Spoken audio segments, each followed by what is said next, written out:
কাপড় উড়িয়েছেন। মক্কার আশপাশের লোকজন সব জড়ো হয়ে গেছে। কি হয়েছে মোহাম্মদ? আল্লাহ নবী চিন্তা করলেন এই সময় মানুষ যখন অনেকগুলো, তখন কালেমার দাওয়াত দেওয়া যায়। সুবহানাল্লাহ বলতে পারেন নাই? তাছাড়া এতগুলো মানুষ এক জায়গায় জমা করা সহজ না কঠিন? আমাদের মতো দেশ তো ঠান্ডা না, অত গরম উত্তপ্ত। দিনের বেলা মানুষ এমনিতেই বের হতে চায় না। এই যে প্রযুক্তি, লাল কাপড়, এটাকে নবী বানিয়েছিলেন? বলতে হবে। এটা বানিয়েছিল কাফেররা। লাল কাপড়ে প্রযুক্তি তৈরি করা কাদের? আপনারা ঘুমাচ্ছেন? কাদের বলেন? কাফেরদের তৈরি করা প্রযুক্তি যদি নবী দিন প্রচারের জন্য ব্যবহার করতে পারে, তাহলে আজকের এই স্যাটেলাইট, এই প্রযুক্তি হারাম হয় কোন কায়দায়? বলেন। আপনার যোগ্যতা, আপনার ভয়, আপনার মেধা কাবা শরীফের ইমাম আব্দুর রহমান সোদাইসি ছাড়া বেশি? আমরা মনে করেন শুধু কাবার ইমাম। কে বলেছে কাবার ইমাম? প্রধান বিচারপতি, মক্কা উম্মুল কোরা বিশ্ববিদ্যালয়ের অধ্যাপক, মক্কা শরীফের ইমাম, মদিনা শরীফের ইমাম। এক মাসের শুধু হাদিয়া, বেতন না, শুধু হাদিয়া দেয় 90,000 রিয়াল, বাংলাদেশের 190 কোটি টাকা। সারা বাংলাদেশের সব ইমাম মিলেও পাবে? তুমি তার চাইতে বড় হুজুর হয়ে গেছে। কাবা শরীফে খুতবা দিচ্ছিল, শেষ খুতবা। হজে এবার তিনি খুতবা দিয়েছেন আরাফাতের ময়দানে। হাজার হাজার স্যাটেলাইট চ্যানেল গুলো সেখানে। নিজে আমি মসজিদে নববীর ভেতরে, কাবা শরীফের ভেতরে, মসজিদে আবু বকরের ভেতরে দেখলাম স্যাটেলাইট গুলো, প্রযুক্তি গুলো সব ঠিক করা। কখন কোন সূরা পড়তে হবে, কোন দোয়া পড়তে হবে, 24 ঘন্টা অটোমেটিক উঠতেছে। স্যাটেলাইট গুলো সারা দেশে ছড়ানো। ওগুলো যখন বক্তব্য দেয়, ওটা সারা মক্কা মদিনায়, সৌদি আরবের সব জায়গায় একযোগে পৌঁছিয়ে দেয়। উনি নিজে ওইগুলো ইন্টারনেটে দেয়, টিউবমেটে দেয়, ইউটিউবে দেয়, ফেসবুকে ছেড়ে দেয়। ওনার নাম্বার আছে আরবিতে, যারা ভাষা বোঝেন কোড টিপলে কথাও বলা যায়। হাজার হাজার, লক্ষ লক্ষ, কোটি কোটি টাকা। এই টাকাগুলো জিজ্ঞাসা করা হয়েছিল, আপনি টাকা করেন কি? উনি বলেছে আমি আল্লাহর ব্যাংকে জমা রাখি। আল্লাহর ব্যাংক কোনটা? নিজের ব্যক্তিগত প্লেন আছে, আমাদের মতো ফকির না। ব্যক্তিগত প্লেনে করে এই টাকাগুলো নিয়ে সোমালিয়ায়, ইন্দোনেশিয়ায়, বিভিন্ন রাষ্ট্রে যেখানে মুসলমান গরিব, নিজের হাতে করে ওগুলো বিলিয়ে আসে, আল্লাহর ব্যাংকে জমা হচ্ছে। সুবহানাল্লাহ বলতে পারেন? তিনি যখন বক্তব্য দেয়, এগুলো ইন্টারনেটে দেয়। তিনি কি জানে না যে মহিলারা আমার চেহারা দেখলে আমার কবিরা গুনাহ হবে? জানে না? কোন কারণে দেয় বলেন? জবাব দিয়ে তারপর ফতোয়া আন্দাজে উল্টা পাল্টা দেবে। কাফেরদের তৈরি করা প্রযুক্তি যদি নবী ব্যবহার করে ইসলাম প্রচারে কাজে লাগাতে পারে, নবী কি ইসলাম ধ্বংস করার জন্য কাজে লাগিয়েছিল? কোরআনের উপরে কোনো গবেষণা নেই, চিন্তা নেই, ভাবনা নেই, আন্দাজে এক ফতোয়া দিয়ে বসে আছে।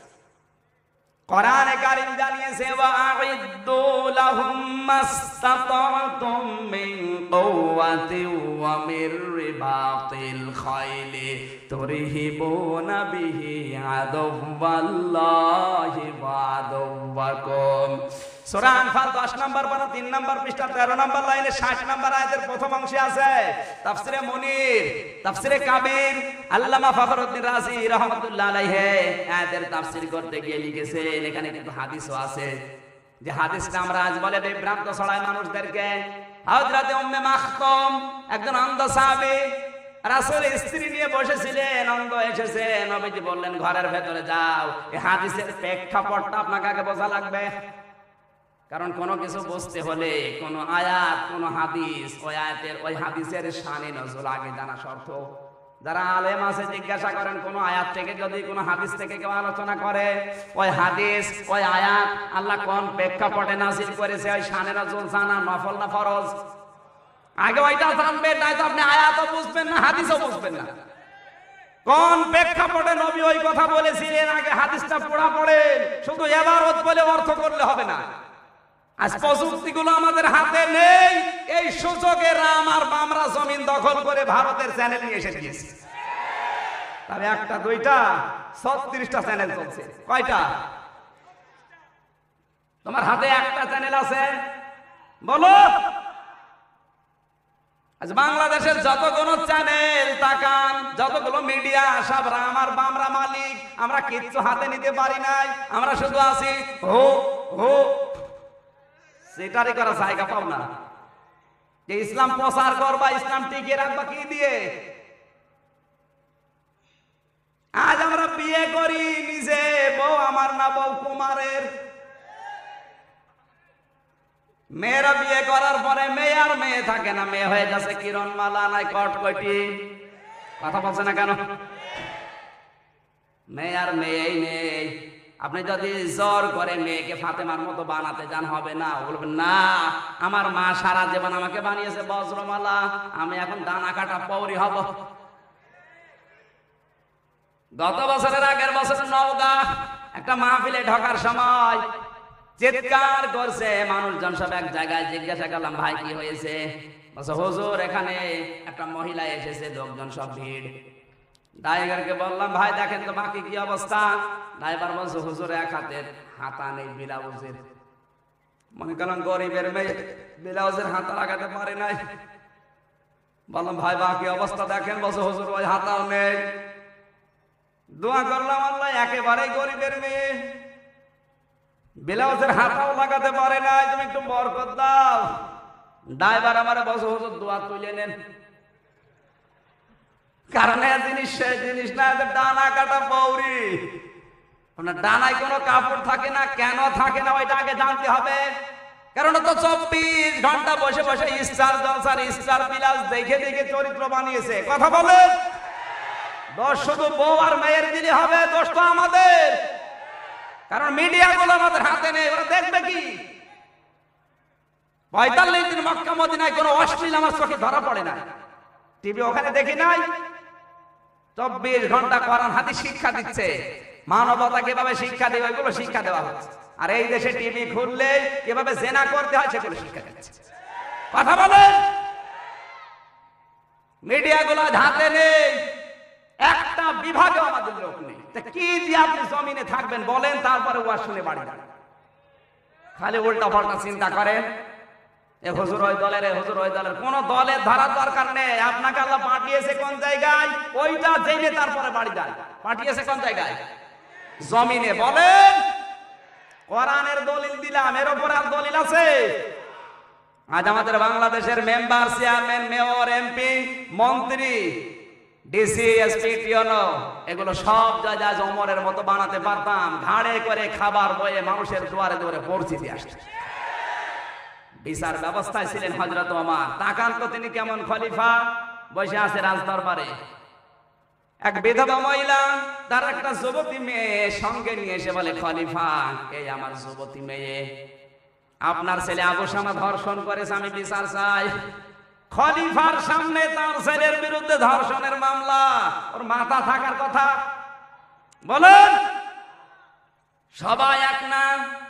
বাংলাদেশে অনেক ওমর এখনো আছে, তাদের সামনেও যদি আজ হক কথা বলেন তারা মেনে নেবে। কিন্তু কিছু কিছু মানুষ এমন আছে, একটা মেম্বারের সামনেও যদি তার ছেলের বিরুদ্ধে মামলা নিয়ে যান, আপনাকে দেশ ছাড়া করে দেবে। কথা বলছে না কেন? হযরত ওমর বললেন, বুড়িমা বসেন, দেখি আমার সন্তানটাকে। জিজ্ঞাসা করে, বাড়ির ভেতরে প্রবেশ করে দেখে ছেলে খাবার খাচ্ছে। জিজ্ঞাসা করলে, বাবা তাড়াতাড়ি খাবার খেয়ে নাও, কেন? তোমার বিরুদ্ধে মামলা এসেছে, তুমি একটা মেয়েকে ধর্ষণ করেছো, মেয়েটা তার মা সহ এসেছে। ছেলে বলে, আব্বাজান আমি বন্ধুদের পাল্লায় পড়ে মদ খেয়ে ফেলেছিলাম, যৌবনের দাঁড়ানায় শয়তানের ধোঁকায় আমি এই কাজ করে ফেলেছি, আপনি দয়া করে আমারে মাফ করে দেন। হযরত ওমর বলে, সন্তান মাফ আমার কাছে না, মাফ আল্লাহর কাছে চাও। আমি তো মাফ করার কেউ না, যার কাছে অন্যায় করেছো সে তো মাফ এখনো করে নাই, তাহলে বিচার দিত না। মাফ আল্লাহর কাছে চাও আর বিচারের জন্য রেডি হও। কাজী সাহেবকে ডাক দিয়ে বলে, বিচারক আমার ছেলে এই জন্য পক্ষপাতিত্ব করবেন না, যা কোরআনে পেয়েছেন ওই দিয়ে আপনি বিচার করবেন।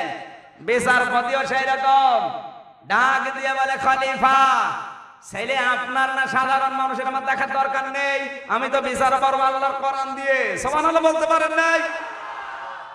আযানিয়াতু ওয়াজ্জানি ফাজলিদু কুল্লা ওয়াহিদিম মিনহুমা মিয়াতা জালদা।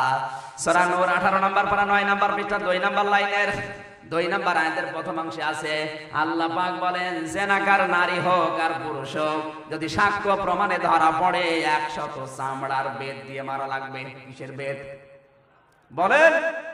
মিয়াতা জালদা 100 চামড়ার বেত দিয়ে মারা লাগবে। স্ত্রী এসে পা জড়িয়ে ধরেছে, খলিফা এবারের মতো মাফ করে দেন ছেলেটাকে, কিছু টাকা পয়সা দিয়ে ওই মেয়েটাকে বিদায় করে দেন। হযরত ওমর বলে স্ত্রী আমার কাছে মাফ চাওয়ার দরকার নেই, বিচার আমি করব, ওই কারণ আমি খলিফা। আমি কি? আরো জোরে। আল্লাহর খলিফারা এরকম খলিফা দেশে এখন আছে? বলেন, অত সহজ না খলিফা হওয়া। জামা কাপড় সেলাই করে উনি খলিফা হয়ে যাচ্ছে, চুল কেটে কেটে খলিফা হয়ে যাচ্ছে। এদেশে তো খলিফার এখন আর অভাবই নেই, সবই খলিফা। এই খলিফার জন্য আল্লাহ তোমাকে পাঠায়নি, খলিফা আল্লাহ পাঠিয়েছে তার নিজের খলিফা, খলিফাতুল্লাহ। মানুষ কার খলিফা? আরো জোরে। জোর হইল না? আর একবার আমার বুকে হাত দেবার বলা লাগবে আমরা কি আল্লাহর খলিফা এখন হতে পেরেছি? বলেন, মারা গেলে কি জবাব দেবেন? বলেন বলেন কি জবাব দেবেন? মারা গেলে আমার উপরে রাগ না করে মিলিয়ে বাড়ি যান। বিচারক আরম্ভ করে দিলেন, বিচার চামড়ার চাবুক দিয়ে 1টা 2টা 3টা করে 50টা হয়ে গেছে। ছেলে অজ্ঞান হয়ে গেছে। স্ত্রী এসে পা জড়িয়ে বলে স্বামী আমার এবারের মতো ছেলেটাকে মাফ করেন, বাকি 50টা চাবুক কালকে মারবেন। হযরত ওমর বলে স্ত্রী সরে দাঁড়াও, কারণ বিচার হচ্ছে আল্লাহর কোরআন দিয়ে। কোরআনে কারীমের বিচার যেখানে হবে সেখানে মায়া দেখানো যাবে না, কারণ আমার চাইতে আমার আল্লাহর মায়া কম না বেশি? 80টা হয়ে গেছে, ছেলে আর বেঁচে নেই, মারা গেছে। নিঃশেষ হয়ে যখন মারা গেল, স্বামী স্ত্রী 2 জন এসে এবার ছেলেটাকে জড়িয়ে ধরেছে। হাজার হাজার মানুষ এই দৃশ্য দেখছে। হযরত ওমর সন্তানটাকে বুকে জড়িয়ে নিলেন, নিজের হাতেই তাকে ধোয়ালেন, কাফনের কাপড় পরালেন, জানাজার নামাজ শেষ করে কবরে দিলেন। বিচারককে ডাক দিয়ে বলে আমার হাতে বেতটা দেন। আর কয়টা বাকি আছে? 20টা। আল্লাহর ঘোষণা মিয়াতা জালদা 100টা মারা লাগবে। ও তো 80টা খেয়েই মারা গেছে, 20টা খাবে কে? বেতটা হাতে নিয়ে কবরের উপরে একটা একটা করে বাকি 20টা আঘাত নিজের হাত দিয়ে করলেন। ডাক দিয়ে বলে স্ত্রী দুনিয়ায় আমি বিচার করে দিলাম কোরআন দিয়ে, কিয়ামতের দিন আমার আল্লাহ এই বিচার আর ডবল করে করবে না। এর নাম খলিফা। বিচার শেষ করে বাড়িতে গেলেন। সন্তান যাই ঘরে থাকে, ঘরে প্রবেশ করে ছেলে যাই বালিশে ঘুমাতো, ছেলের বালিশ বুকে নিয়ে হাউমাউ করে কাঁদতেছে। স্ত্রী এসে বলে খলিফা এত করে নিষেধ করলাম, কথা শুনলেন না, এখন এসে বালিশ নিয়ে কান্নাকাটি করেন আপনি মানুষ? হযরত ওমর বলে স্ত্রী এতক্ষণ যা করেছি আমি খলিফা, কোরআন দিয়ে আমার আল্লাহর ঘোষণা, কিন্তু এখন যা করছি আমি বাবা হিসাবে করছি, কারণ আমিও তো বাবা, আমারও তো মায়া আছে। ও আল্লাহর খলিফার এরকম কঠিন পরিস্থিতি আসলে কতক্ষণ পর্যন্ত আল্লাহর বিধানের উপরে টিকে থাকতে পারবেন? নিজের ঈমানকে জিজ্ঞাসা করেন। শুধু আন্দাজে আমির হামজার উপর রাগ করে চলে যাবেন, কোন উদ্দেশ্য নিয়ে আল্লাহ আপনাকে পাঠিয়েছে যদি সফল করতে না পারেন, আপনি মারা গেলে কিচ্ছু বলতে পারবেন না, আল্লাহর কাছে লাজবাব হয়ে যাবেন। এজন্য জবাবটা যেন দিতে পারেন। আজকে আয়াতটা এই কারণে পড়েছি, না ভুল করে ফেললাম? ভুল করে ফেলেছি, আমার কোনো দোষ নেই ভাই। কোরআনে আয়াত যদি আল্লাহ না দিত, কসম করে বলতে আমি বলতাম না। রবিউল আউয়াল মাস কিন্তু 1 বছর পরে পরে আমাদের কাছে আসে। কয় বছর বলেন? আর আমরা মনে করি শুধু ইয়া নবী সালাম আলাইকা পড়ে জিলাফিকে মিলাদ পড়ে কিয়াম করে শেষ করে দেব। 1 বছর পরে রবিউল আউয়াল মাসে এই উদ্দেশ্যে আসে, একটা শিক্ষা নেওয়ার জন্য আসে। এই পৃথিবীতে রবিউল আউয়াল মাস বিশ্ব নবীর জন্মের মাস, এখনো পর্যন্ত শেষ হয়ে যায়নি। কেন আসে আমরা জানি না কোনদিন। সিরাত ইবনে হিশাম, সিরাত বিশ্বকোষ, আর রাহিকুল মাখতুম, আসহাবুস সিয়ার, মিরাতে কায়নাত, বিশ্বনবীর জীবনে, এরকম 13টা সিরাত গ্রন্থ আছে নবীজির জীবনের উপরে লেখা ইতিহাস। এগুলো সামারাইজ করে আমি বলছি, রবিউল আউয়াল মাস যখন আসে পৃথিবীর মানুষকে যারা নবীর উম্মত তাদেরকে 13টা শিক্ষা দিতে আসে। কয়টা বলে? আমি কি গল্প আরম্ভ করবো? কোরআন হাদিস বোঝাচ্ছে এজন্য ভালো লাগছে না, নাকি মমতাজের জীবনী বললে ভালো লাগবে? রবিউল আউয়াল মাস আসবে আর আপনি মিলাদ পড়ে কিয়াম করে ইয়া নবী পড়ে শেষ করে দেবেন, ওর জন্য তো আসে না। এই 13টা শিক্ষা নিয়ে যাওয়া লাগে আজকের মাহফিল থেকে। কথা বলে না কেন? যাবেন তো? 1 নম্বরে রবিউল আউয়াল মাসের শিক্ষা, আল্লাহর নবীকে আল্লাহ এই মাসে পাঠিয়েছিলেন। ওয়া মা আরসালনাকা ইল্লা রাহমাতাল লিল আলামিন। সূরা আম্বিয়া 17 নম্বর পারা 10 নম্বর পৃষ্ঠার 5 নম্বর লাইনের শেষ নম্বর রুকুর 107 নম্বর আয়াতটা তাফসীরে ইবনে কাসির থেকে বলছে, আল্লাহ পাক বলেন, হে নবী আপনাকে আমি পাঠিয়েছি তামাম বিশ্বে রহমত করে। আলম এক বছর, আলামিন বহু বছর, শুধু এই পৃথিবীর জন্য না। এরকম দুনিয়া যত আছে, এরকম জগৎ যেখানের মালিক আমি আল্লাহ, ওই জায়গার জন্য আপনি আমার রহমত। সুবহানাল্লাহ বলতে পারেন না? এ বাংলাদেশের মালিককে আরো জোরে বলতে হবে। বাংলার মালিক যদি আমার আল্লাহ হয়, এই দেশের জন্য যদি কেউ রহমত আর বরকত পেতে চায়, নবী লাগবে। নবী বাদ দিয়ে রহমত বরকত পাওয়া যাবে?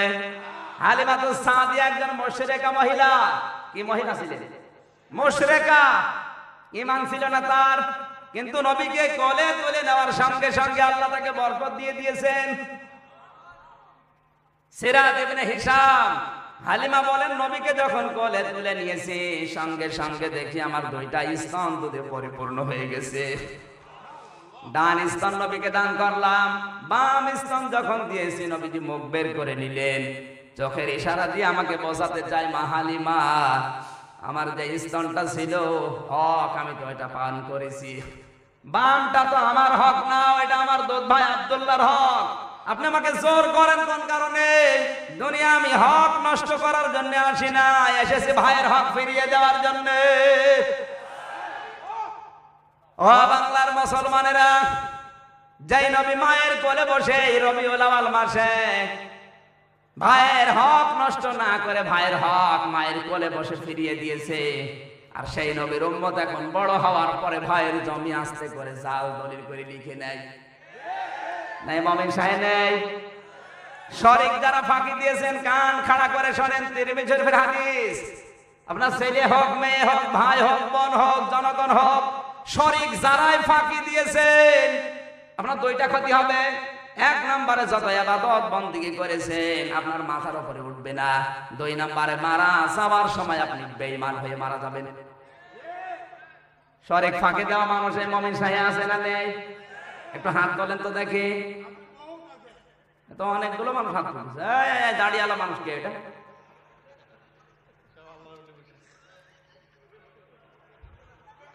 আমি হাসির খোরাকি দেইনি, এটা হাসির খোরাকি না। আমার এক একটা কথার ওজন আছে, চিন্তা ভাবনার জন্য দিলাম। মানে শরীক ফাঁকি দিয়ে দাড়িওয়ালা মানুষ, সাদা দাড়ি, হাত তুলে বসে আছে, ওর জীবনের কোনো ইবাদত বন্দেগী মাথার উপর উঠবে না। আর মারা যাওয়ার সময় হাত দাঁড়িয়ে 1 হাত কেন 14 হাত হলেও বেঈমান হয়ে মারা যাবে। যদি বেঈমান হয়ে মারা না যায় তাহলে নবীর হাদিস মিথ্যা, মিথ্যা হবে। বলেন, সুতরাং রবিউল আউয়াল মাস আসবে, মিলাদ পড়বেন ওই জন্য না। এর শিক্ষা হচ্ছে এটা, ভাইয়ের জমি ফেরত দেওয়া লাগবে, বনের জমি ফেরত দেওয়া লাগবে। কথা বলেন, কারা কারা এই সিদ্ধান্ত নিতে রাজি আছেন কারো হক আর রাখবো না, ফিরিয়ে দেব? তারা হাত তোলেন। লিল্লাহি তাকবীর, লিল্লাহি তাকবীর। দেখেন তো হাত তোলেনি কে? দেখেন। ঠিক আছে ভাই, আলহামদুলিল্লাহ। এইটা যদি মেনে নেয় তাহলে আর আলোচনা করা লাগে? এত টাকা পয়সা খরচ করা লাগে ইমদাদুল ভাই? সুতরাং রবিউল আউয়াল মাস আসবে আর আপনি জিলাপি আর খিচুড়ি খেয়ে দফা সেরে দেবেন, ওর নাম রবিউল আউয়াল না। এরকম 13টা শিক্ষা আছে, ওইগুলো আমরা নেই। আজকে তো আয়াত, কঠিন আয়াত একটা, যেটা চলছে আজ এই ময়মনসিংহ, মমিনশাহী, টাঙ্গাইল, জামালপুর, এই 3 জেলায় যেটা সবচাইতে বেশি চলে। বাংলাদেশের 61-62টা জেলা ঘুরে আমি যা দেখেছি, শিরক আর বেদাত সবচাইতে বেশি এই টাঙ্গাইল, মমিনশাহী আর জামালপুরে। মনে করেন হুজুর কোনো খোঁজ রাখে না। আজকে ওই আয়াতটা পড়েছি আমরা, কি ওই শিক্ষাগুলো দেবো নাকি আয়াত শেষ করা থাকবে, নাকি 1টা বেজে গেলে আর হবে না? 1টা বাজার পরে আবার হয়, 1টা বেজেই গেছে। মেরাতে কায়নাত, আসহাবুস সিয়ার, বিশাল ইতিহাস গ্রন্থ বাংলায় পাওয়া যাচ্ছে, কিনে কিনে এই শিক্ষাগুলো একটু দেখে দেখে নেবেন। আমি ওইগুলো বলে আর আজকে সময় দিতে পারছি না। আজকের তেলাওয়াত কিন্তু আয়াত ছিল সূরা আনআমের 151 নম্বর আয়াত। একটা মাত্র আয়াত আমি পড়েছি, এর ভেতরে 5টা শিক্ষা আছে। কয়টা বলেন? এই 5টা শিক্ষা নিয়ে বাড়ি যাবেন না চলে যাবেন? বলেন না, আপনাদের আওয়াজ নেই, জবান ছেড়ে তাহলে পড়েন। আউযু বিল্লাহি মিনাশ শাইতানির রাজিম, বিসমিল্লাহির রাহমানির রাহিম। কুল তাআলাউ আতলু মা হাররামা রাব্বুকুম আলাইকুম আল্লা তুশরিকু বিহি শাইআ। এই আয়াত নাযিল হওয়ার কারণে আগে কারণ জানা লাগবে। কাফেরেরা যা দেখে তাই হারাম বলতো ওই সময়। কত জিনিসকে ওরা জায়েজ জিনিস হারাম বানিয়ে দিয়েছিল। আল্লাহ রাব্বুল আলামিন এই আয়াতটা নাযিল করে নবীকে জানালেন, হে নবী আপনি বলুন, কুল তাআলাউ, তোমরা আসো, আতলু, আমি তেলাওয়াত করে শোনাই, মা হাররামা রাব্বুকুম আলাইকুম, তোমাদের রব তোমাদের উপরে কোন কোন জিনিস হারাম করেছে ওইগুলো আমি তেলাওয়াত করে শোনাই। আমার ভাইরা এখন নবী নেই। নবীজি যদি থাকতেন এই মমিনশাহী এই ময়দানে এসে যদি এই চেয়ারে বসে বলতেন, ও ময়মনসিংহের মানুষেরা আসো, আমার উম্মত যারা দাবি করো, আমার আল্লাহ তোমাদের প্রতি কি কি বিষয় হারাম করেছে ওইগুলো আমি তেলাওয়াত করে করে শোনাই, চলে যেতেন? বলেন। আজকে যারা চলে যাচ্ছেন, রাত বেশি হওয়ার কারণে যদি যান অসুবিধা নেই, কিন্তু ভালো লাগছে না এই কারণে যদি চলে যান, আপনার বিরুদ্ধে কিয়ামতে কোরআন দিয়ে মামলা করব। কথা বলছে না কেন? রাত বেশি হলে শেষ করে দিন। মানুষ চলে যাচ্ছে, আপনি ঠেকাবেন কি? মানুষগুলো ঠেকান কিছু লোক না ভাই, এত রাত্রে মানুষ তো যাবে, ঘুমাবে না ওরা, তখন রাত বাজে 1টা। আপনি আমার যা ক্ষতি করে দিলেন, আপনি বড় ভাই না হলে ছোট ভাই হলে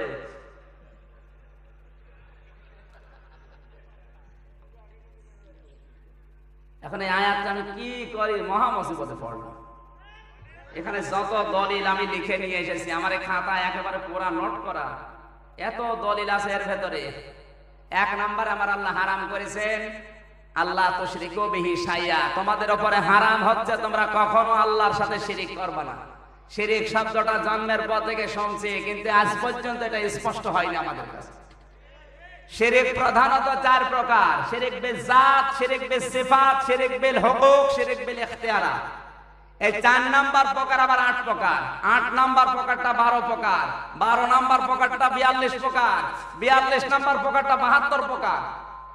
একটা একটা করে প্রকার আরম্ভ করলে রাত এরকম 10টা লাগবে। আপনারা 12টায় তুলবেন,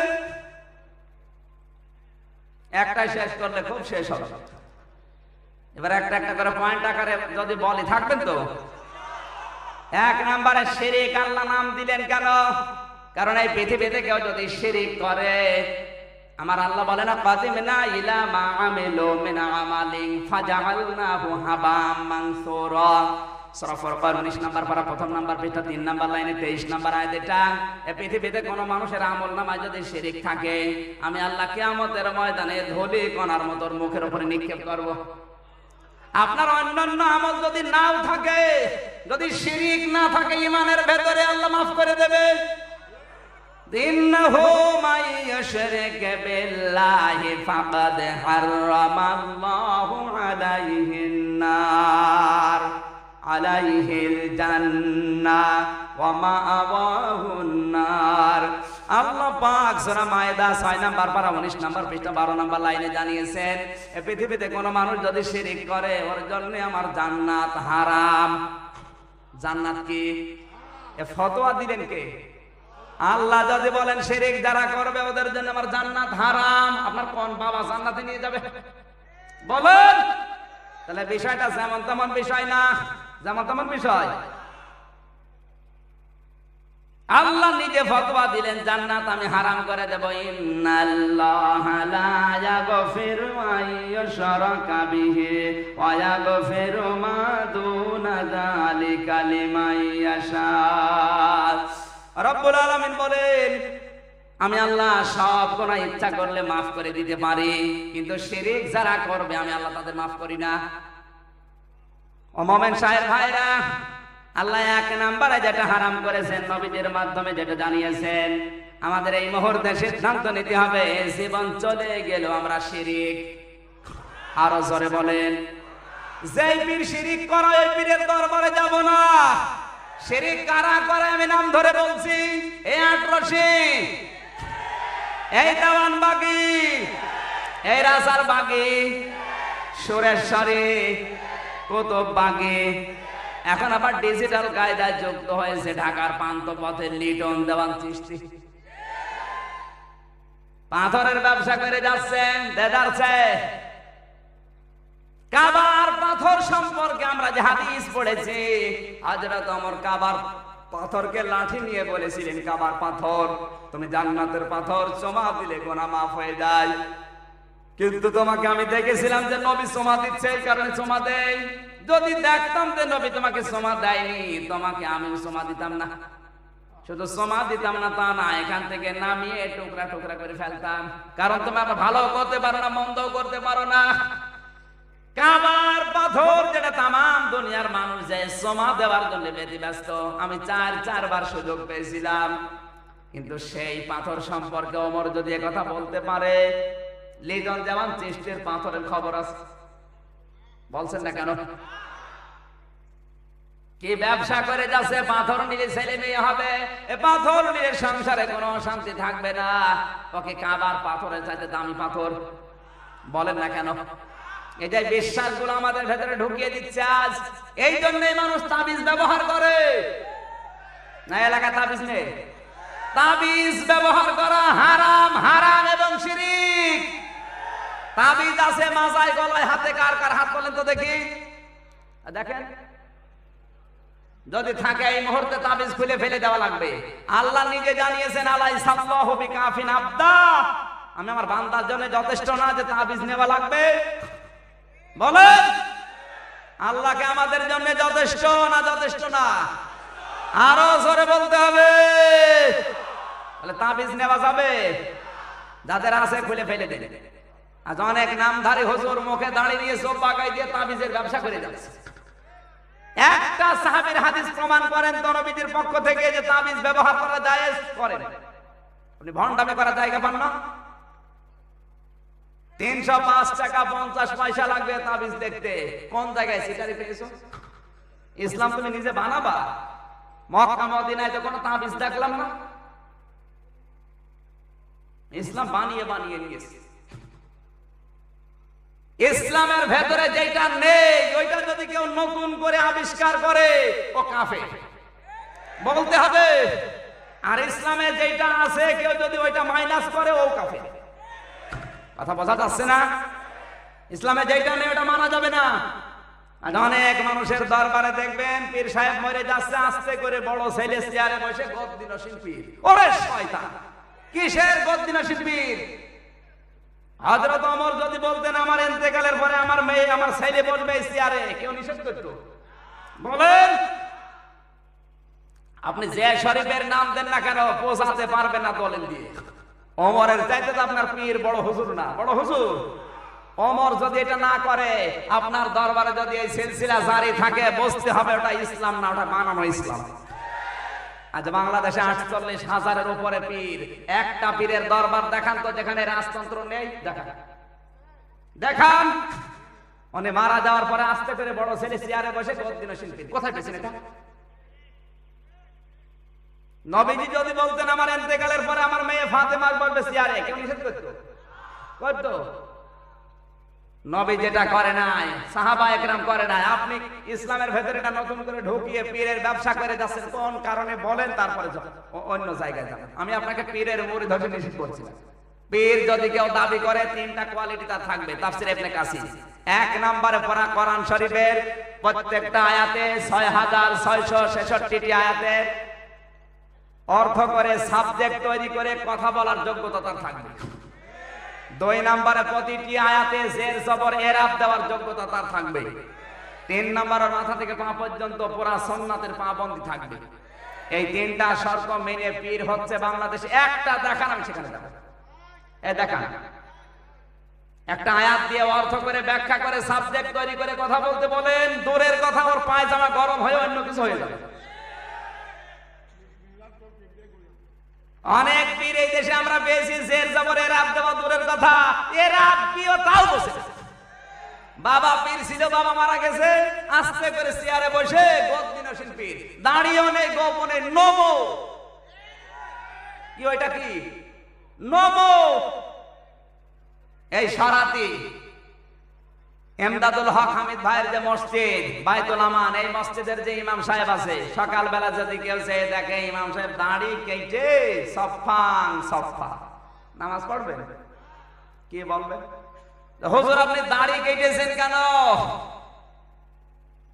হুজুর তখন বলবে, বেটা তোমারও তো দাড়ি নেই, তুমিও তো সফাং সফা। মুসল্লি বলবে, হুজুর দাড়ি কেটে মুসল্লি হওয়া যায়, কারণ এই যে দাড়ি কাটা মুসল্লি আছে না নেই? কথা বলছে না কেন? এই যে দাড়ি কাটা মুসল্লি, কিন্তু দাড়ি কাটা ইমাম আছে, কারণ দাড়ি কেটে মুসল্লি হাজার হাজার পাওয়া যাবে, দাড়ি কাটা ইমাম এই দেশে নেই। কথা বলেন ঠিক কিনা? এতটুকু কমন সেন্স আপনার আসে না? দাড়ি কেটে সারাতি মোমেন সাহেব মসজিদের ইমামতি যদি করা না যায়, দাড়ি কেটে বিশ্ব ওলি খাজা বাবা হয় কোন কায়দায়? সুতরাং 88 এইটা যে লেটেস্ট মডেলের ভণ্ড আর প্রমাণ করার দরকার নেই। এরপরও যদি কারো মন খারাপ হয়, এই আয়াত কেটে বাদ দিয়ে দিন। নাউযুবিল্লাহ, ফতোয়া দিচ্ছে 8 রশি ধরলে 8 জান্নাত। ওরে শয়তান, কোরআনে আল্লাহ দিয়েছে 1 রশি। কয় রশি? ওয়াতাসিমু বিহাবলিল্লাহি জামিয়া ওয়া লা তাফাররাকু। সূরা আলে ইমরান 4 নম্বর পারা 2 নম্বর পৃষ্ঠা 3 নম্বর লাইনের 102 নম্বর আয়াত প্রথম অংশে আছে। আল্লাহ বলেন আমার একটা রশি, তার নাম কোরআন, ওইটা ধরো। ওরে 1 রশি তো হয় না, 14 রশি ধরে বসে আছে। আপনি উল্টা পাল্টা বুঝবেন না ভাই। রশি কয়টা? আমরা ধরেছি কয়টা? হচ্ছে না। ইসলামে যেটা নেই ওইটা আজ ইসলাম বানিয়ে ব্যবসা করে যাচ্ছে। এই কথা বলছেন না কেন ভাই? আপনি আমার উপরে রাগ না করে কোরআনের সাথে হাদিসের সাথে আয়াতের সাথে মিলান, একটাও মেলে না। সবগুলো একেবারে 180 মাইল বেগে কাজ চালিয়ে যাচ্ছে। শিরক যে প্রধানত 4 প্রকার, আমি এই 4 প্রকার আজকে বোঝাবো। এরপরে যে 8 প্রকার আছে, এরপরে 12 প্রকার, এরপরে 42 প্রকার, এরপরে 72 প্রকার। এতগুলো বলতে গেলে সময় শেষ হয়ে যাবে, আর বাকি 4টা পয়েন্ট বাদ। এই শুধু এই শিরকটা একটা একটা করে আমি যেগুলো লিখেছি তাফসীর থেকে ওইগুলো বলবো। এই থাকবেন না? রাত 2টা পর্যন্ত থাকা লাগবে। ফজরের নামাজ, তাহাজ্জুদের নামাজ সব বাদ। 1 নম্বরে শিরক বিল ইখতিয়ারা। শিরক বিল কি? প্রথম নম্বরে শিরক বিল জাত, 2 নম্বরে শিরক বিল সিফাত, 3 নম্বরে শিরক বিল ইখতিয়ারা, 4 নম্বরে শিরক বিল হুকুক। আমরা একটা একটা করে সিরিয়াল করে বলি। 1 নম্বরে শিরক বিল জাত, এটা হচ্ছে আমার আল্লাহ আর নবীকে এক মনে করা। কথা বলছেন না কেন? আজ বাংলাদেশের দিকে তাকান, আল্লাহ যেখানে রাসূলও সেখানে এইরকম অনেকে করে ফেলেছে। কথা বলেন, আমার আল্লাহ যেটা পারে নবীজি পারবে?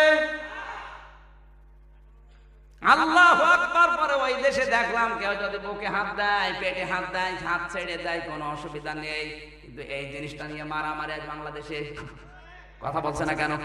এদেশে মারামারি হচ্ছে, কেউ হাত বুকে বাঁধবে, কেউ পেটে বাঁধবে, কেউ ছেড়ে দেবে, কেউ আহলে হাদিস, কেউ আহলে কোরআন, কেউ হানাফি, কেউ মাযহাবি। আমি নিজে কাবা শরীফের ইমামের পেছনে 2 বার নামাজ পড়ার সুযোগ পেয়েছিলাম। আমার বাম পাশে এক আফ্রিকার কালো লোক দাঁড়িয়েছে, আমি হাত তোলার পরে হাত বেঁধেছি নাভির উপরে, আর কালো লোক হাত তোলার পরে হাত ছেড়ে দিয়েছে, কোনো গন্ডগোল নেই। কিন্তু এটা যদি বাংলাদেশে হয়, মারামারি মসজিদের ভেতরে হবে। যশোর অভয়নগর একবার মারামারি হচ্ছিল, আবু হানিফার একজন অনুসারী, ইমাম মালিকের অনুসারী আর একজন আহলে হাদিস, 3 জন মাগরিবের নামাজে দাঁড়িয়েছে। রাস্তার ধারে মসজিদ, যশোর আর খুলনার মাঝখানে।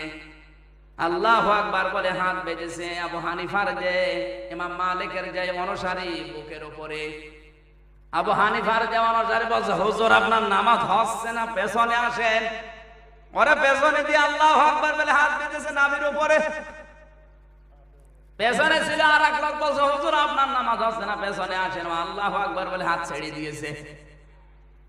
রাস্তা দিয়ে একটা লোক যাচ্ছে, চিন্তা করছে আল্লাহর জায়গায় যায় মারামারি করে, এ তো মরে যাবে। বলে ভাই আপনারা সব পেছনে আসেন, আমি নিরপেক্ষ, আমি একটু নামাজ পড়াই। ও সামনে যে আল্লাহু আকবার বলে হাত বেঁধেছে কপালে। লোকজন বলছে, ভাই এতক্ষণ আমরা বুকে ছিলাম, এতক্ষণ আমরা পেটে ছিলাম, এতক্ষণ নাভিতে ছিলাম, আর আপনি সরাসরি কপালে। চিন্তা করে দেখলাম দোষ আমাদের বুকে না, দোষ আমাদের পেটে না, দোষ আমাদের নাভিতে না, যত দোষ আমাদের এই কপালের। কথা বলেন, দোষ এখন কোন জায়গায়? বাংলাদেশের মানুষের দোষ এখন কপালে। আল্লাহ রাসূলকে এক মনে করছে আজ, কেউ নূরের তৈরি, কেউ মাটির তৈরি, এই নিয়ে গন্ডগোল, দল বিদলে বিভক্ত হয়ে, কেউ সুন্নি, কেউ গরম সুন্নি, কেউ ঠান্ডা সুন্নি। কে বলেছে আপনাকে এসব করে মারামারি করতে? মারা যাওয়ার পরে কি আপনাকে জিজ্ঞাসা করবে নবী নূরের তৈরি ছিল না মাটির তৈরি ছিল? বলবে? বলেন, কি বলবে? আপনাকে আল্লাহ রাব্বুল আলামিন জিজ্ঞাসা করবেন, ইন্নাহু লাযিকরুল লাকা ওয়া লিকাওমিকা ওয়া সাউফা তুসআলুন। সূরা যুখরুফ 25 নাম্বার পারা 11 নাম্বার পৃষ্ঠা 9 নাম্বার লাইনে 44 নাম্বার আয়াত। এটা রব্বুল আলামিন বলেন, হে নবী আপনাকে আর আপনার উম্মত বলে যারা দাবি করবে তাদেরকে কিয়ামতের দিন আমি জিজ্ঞাসা করব আমার কোরআনের আইন মানা হয়েছে কিনা। জবাব দেন তো, বাংলাদেশে 96% মুসলমান, কোরআনের একটা আইন এখানে আছে, মারা গেলে কি বলবেন বলেন? ইন্নাহু লাযিকরুল লাকা ওয়া লিকাওমিকা। আপনার উম্মত যারা দাবি করবে তাদেরকেও জিজ্ঞাসা করব যে কোরআনের আইন মানা হয়েছিল কিনা। বল, ইন্নাল্লাযী ফারাদা আলাইকাল কোরআন লারাদ্দুকা ইলা মাআদ। সূরা কাসাস 20 নাম্বার পারা 15 নাম্বার পৃষ্ঠা প্রথম নাম্বার লাইনে শেষ নাম্বার উপর 85 নাম্বার আয়াতের প্রথম অংশে আছে। যত তাফসীর আছে বাংলাদেশে মিলান। আল্লাহ বলেন কোরআনের আইন মানা ফরজ। এসব নিয়ে মারামারি নেই, গন্ডগোল নেই, কোন দল বিদলে ভাগ নেই। যত দল বিদলে ভাগ সব সুন্নাত নফল আর মুস্তাহাব। শিরক চলছে 180 মাইল বেগে, তোমার ফতোয়া নেই। টপিকে 10 কলি মাথায় দেয়, 8 কলি মাথায় দেয়, ওই নিয়ে কাফের কাফের ফতোয়া দিতে দিতে মরে যাচ্ছে। আরে ভাই টুপি মাথায় দিলেই কি, না দিলেই কি? টুপি মাথায় না দিলে নামাজ হবে না, ফতোয়া দিতে পারবে? আফ্রিকার যারা আছে, উগান্ডার যারা আছে, সোমালিয়ার যারা আছে, কাবা শরীফের ভেতরে অধিকাংশ মানুষের মাথায় টুপি নেই, নামাজ হচ্ছে না। যত গন্ডগোল খালি তোমার কাছে এসে। আমি বলছি না তুমি মাথায় দেওয়া লাগবে না, অবশ্যই তুমি মাথায় দেওয়ার জন্য। এই নিয়ে তো মারামারি করার সময় এখন না। যেখানে 1 টাকা সুদ খাইলে মায়ের সাথে 33 মাস জেনা করার গুনাহ হয়, সেটা দেদারসে চলছে, না এলাকায় সুদ নেই। সুদ যারা খান আর ওয়াজ যারা শুনতে এসেছেন, যদি ওই রকম কেউ থাকে, ওই যে একজন উঠছে সুদের কথা বললাম আর উঠছে, ঠিক ওই লোকটাকে এই রোগে ধরেছে। সুদের টাকা যাদের আছে, নিজের টাকাটা বাদ দিয়ে সুদের ওই টাকা ছেড়ে দেবেন। যদি ছেড়ে দিতে পারেন আল্লাহ আপনাকে মাফ করে দেবে। আর যদি ছেড়ে দিতে না পারেন, কসম করে বলছে আপনার নামাজ রোজা সব বৃথা। সূরা বাকারা 2 নাম্বার পারা 3 নাম্বার পারা 6 নাম্বার পৃষ্ঠা 9 নাম্বার লাইনের 278 নাম্বার আয়াত। এই অংশটা দেখে নেবেন। ইন কুনতুম মুমিনিন, যদি মুমিন বলে দাবি করো, দারু মা বাকিয়া মিনার রিবা, সুদ ছাড়া লাগবে। কথা বলছেন না কেন? এটার বিরুদ্ধে আন্দোলন করে তুলতে পারো না যে সুদ যারা খায় সামাজিক ভাবে তারা বয়কট করব, ছেলে মেয়ে বিয়ে দেব না, ওর সাথে আত্মীয়তা করব না, ওর দোকানে বিক্রি করতে দেব না, খাবো না, এই সমস্ত কাজ করো, এর নাম ইবাদত।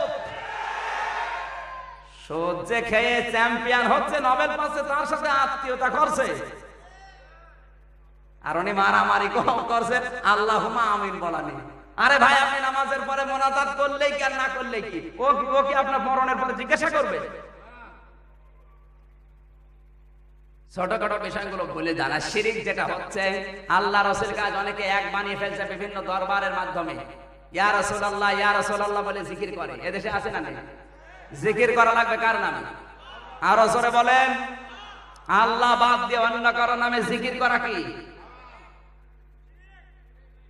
এই শিরকগুলো বন্ধ হয় না। দেদারসে আরো রাষ্ট্রীয় ভাবে অনেকে চালাচ্ছে বিভিন্ন দরবারের মাধ্যমে। আজ বাতিল আর রাম আর বাম আর জালেমরা পীর নামে কিছু কলঙ্ক কোলাঙ্গারকে তসবিহ হাতে নিয়ে বিভিন্ন দরবারে বসিয়েছে। ওরা মানুষকে শিরিক আর বেদাতের ভেতরে লিপ্ত করতে যথেষ্ট। কারণ যেই জিনিস যত ভালো তার নকল বের হয় তত বেশি। কথা বলছেন এখানে? নবীজির ছিল বিচক্ষণতা, আজ আমাদের ওই সমস্ত কিচ্ছু নেই। আমাদের শুধু আছে দলাদলি, মারামারি আর গন্ডগোল। সুতরাং আল্লাহ রাসূলকে এক মনে করা যাবে? বলেন। কাবা শরীফের যত জায়গা আমি ঘুরেছি, কোন জায়গায় আল্লাহর নামের পাশে মুহাম্মদুর রাসূলুল্লাহর নামটা নেই। আর আমরা সব সমান করে ফেলছি। আপনি রাসূলকে খাটো করছি তা না, কিন্তু আল্লাহ যেটা পারে রাসূল পারবে? বলেন। তাহলে কাবা শরীফ রাসূলের দরবারের যে পুলিশ আমার হাতে বাড়ি দিলে কোন কায়দায়? আমি তো রাসূলের কাছে কিছু চাচ্ছিলাম না, শুধু মোনাজাত করছিলাম। তাদের কি বিশ্বাস ইমানের উপরে দেখেছেন? ওই রকম বিশ্বাস নিয়ে আসা লাগবে।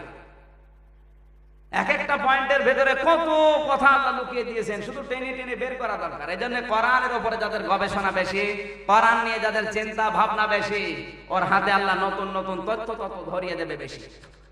আমাদের তো এই সমস্ত জিনিস নিয়ে চিন্তা ভাবনা নেই। আমাদের চিন্তা ভাবনা শুধু বাবা নিয়ে। বলেন। এদেশের হিন্দু যারা এখন ওরা মার পাগল। মা মানে ওই দুর্গা মা, জয় মা, কালী মা, সরস্বতী মা। এখন গরু হিন্দুদের মা, হিন্দুদের মা না গরু। আর এই দেশের মুসলমান যারা এখন এরা বাবার পাগল। ন্যাংটা বাবা, আগলা বাবা, পাগলা বাবা। এখন আবার নতুন করে ডবল বাবা তৈরি হচ্ছে। এদেশে এই বাবা নেই, সব বাদ দেওয়া লাগবে। আল্লাহ যেটা পারে আল্লাহ একাই। রাসূলকে আল্লাহর সমকক্ষ করা যাবে না, এটা শিরক। এটা কি? মানে আল্লাহর সমান সমান কেউ যদি মনে করে, সঙ্গে সঙ্গে মুশরিক হয়ে যাবে। আল্লাহ যেটা পারে রাসূল পারবে? যদি পারতো তাহলে আল্লাহর ওই কাজটা, আল্লাহর কাজ হেদায়েত দেওয়া। আল্লাহর কাজ কি? ইন্না আলাইনা আলাল হুদা। হেদায়েত দেওয়া কার কাজ? নবীজি যদি ওইটা পারতো, তার নিজের আপন চাচা আবু তালিবকে হেদায়েত দিয়ে জান্নাত যেতে পারতো না? পেরেছে। তাহলে এখান থেকে তো প্রমাণ হয় আল্লাহ যেটা পারে নবী ওইটা আরো জোরে। 2 নম্বরে শিরক বে সিফাত। আমার আল্লাহর সিফাতি নামের সাথে শিরক করা যাবে না। আজ কত দরবারের উল্টা পাল্টা জিকিরের আওয়াজ আমরা শুনি। আল্লাহ পাক বলেন, ওয়ালিল্লাহিল আসমাউল হুসনা ফাদউহু বিহা ওয়া যারুল্লাযীনা ইলহিদুনা ফি আসমাই।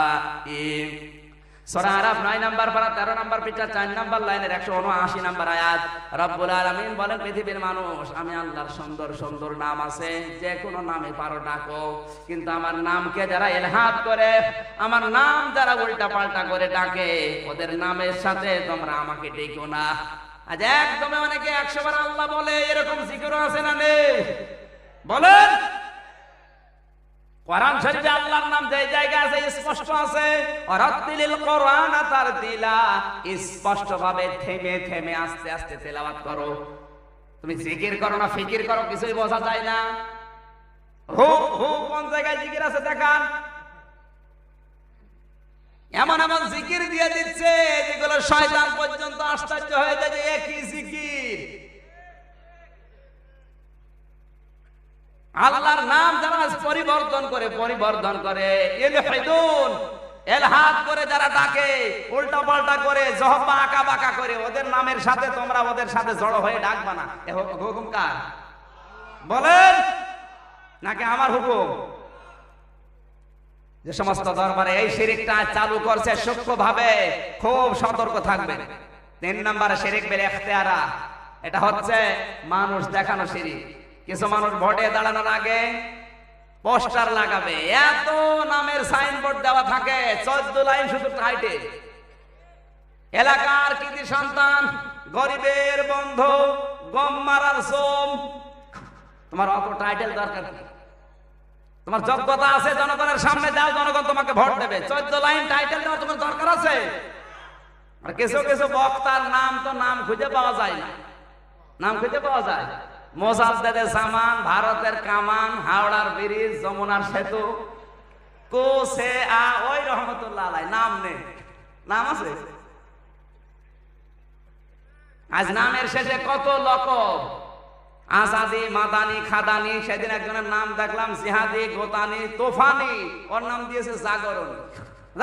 তোর নাম জাগরণী মানে? বছর হুজুর আমি জাগিয়ে তুলি। ওরে শয়তান, জাগিয়ে তোলো। নামের শেষে আগে যারা লকব ব্যবহার করে, যারা লকব ব্যবহার করতে বাধ্য করে, আল্লাহর নবী জানিয়েছেন তারা জাহান্নামী। বিশ্বনবীর নাম ছিল শুধু মোহাম্মদ। কি ছিল? নামের আগে লকব দেওয়া যদি জায়েজ থাকতো, আমার মনে হয় নবীর রওজায় চারিদিকে শুধু লকবই থাকতো। বলেন। আর গরু ছাগল মরে গেছে, 14 লাইন টাইটেল দিয়ে একটা সাইনবোর্ড টাঙিয়ে দিয়েছে। এই শিরক এই দেশে আছে না নেই? আপনি যা করবেন আল্লাহর জন্য করবেন। আপনার নামের শেষে আগে এত লকব দেওয়া লাগবে কোন কারণে? আপনি কি মানুষ দেখানোর জন্য করছেন? কত বক্তার ভিজিটিং কার্ড দেখেন, 14 লাইন টাইটেল। মুফাসসিরে কোরআন, ইসলামিক চিন্তাবিদ, শিক্ষাবিদ, হাই তাই তাই দিয়ে 14 লাইন টাইটেল দিয়ে নাম দিয়েছে ছোট্ট একটা। আজে বাজে চিন্তা করবেন না, এর নাম শিরক বিল ইখতিয়ারা। লকব যারা ব্যবহার করে লোক দেখানোর জন্য, এই শিরক গুলো আজ দেশে আছে না নেই? কম না বেশি? দিন দিন বাড়তেছে। 4 নম্বরে শিরক বিল হুকুক, এটা অধিকারের শিরক। আল্লাহর যে অধিকার তাকে ওইটা দেওয়া লাগবে, বান্দার যে অধিকার ওইটা তাকে দেওয়া লাগবে। আল্লাহর নাম হাকিম। আল্লাহর নাম কি? এই পৃথিবীতে হাকিম নেই। এই হাকিম কিন্তু ওই হাকিম না, এই হাকিম হচ্ছে আব্দুল হাকিম। এই হাকিম কি? এই হাকিম হচ্ছে ওই হাকিমের গোলাম। আমার আল্লাহ যেমন দুনিয়ায় বিচার দিয়েছেন, ফয়সালা দিয়েছেন 500 আয়াত, পুরা কোরআন শরীফের ভেতরে শুধুমাত্র কেচ্ছা কাহিনী নেই, শুধুমাত্র উপদেশ নেই। এই 6666 আয়াতে 500 আয়াত আমার আল্লাহর শরীয়তের বিধান। তিনি যখন হুকুম দিয়েছেন, this is my order so follow, আমার হুকুম মেনে নেওয়া কে? বলেন। মানে আল্লাহর পরে দুনিয়ায় যারা বিচার করবে এরাও কিন্তু হাকিম, কিন্তু এরা আব্দুল হাকিম। এরাও যদি আমার আল্লাহর ওই নির্দেশ মেনে বিচার না করে, এরা হচ্ছে শিরিককারী। আজ আল্লাহর বিধান মেনে বিচার কোন জায়গায় হচ্ছে একটা দেখান। এই বাংলাদেশে কিছুদিন আগে আইন হয়েছে ইফটিজিং এর বিরুদ্ধে। এটা ইফটিজিং বিরুদ্ধে আইন পাশ করা, শুধু পাশ করাই হবে না, মদিনার মেয়েদের মতো বোরকা পরে বাইরে বের করেন। ইফটিজিং হয় কিভাবে আমি দেখছি।